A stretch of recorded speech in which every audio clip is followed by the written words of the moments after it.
Hello friend, welcome back to Zulu Lessons with Thando, the place for modern conversational Zulu language lessons. Today we are doing class 3 of our series of noun prefixes. I hope you've been practicing, friend, because this is going to help you with your foundation in speaking isiZulu like a native speaker.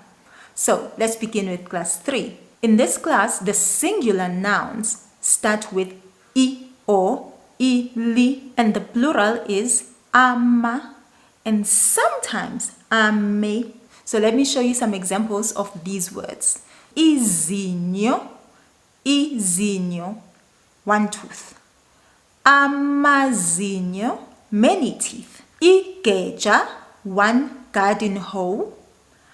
Many garden hoes, amageja. Ipilisi, one pill. Amaphilisi, many pills. Ilahle, one piece of coal.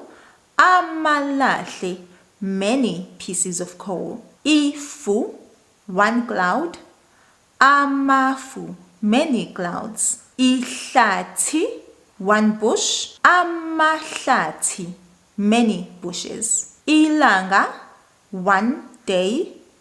Amalanga, many days. But also remember, friend, ilanga also means the sun. Ihlo, one eye. Amehlo, many eyes. You remember I said the ame, you don't usually see it. So this is where you would see it. Amehlo, many eyes. Now let's try and use these words in sentences. Amaphilisi kagogo lawa. These are grandma's pills. Uba amazinyo, brush your teeth. So class number 3 is really that simple. Let's recap.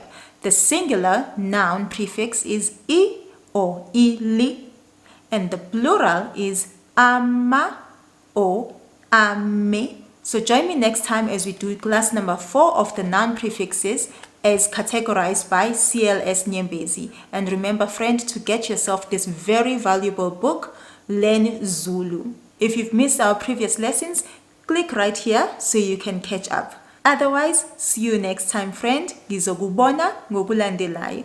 Usale kahle.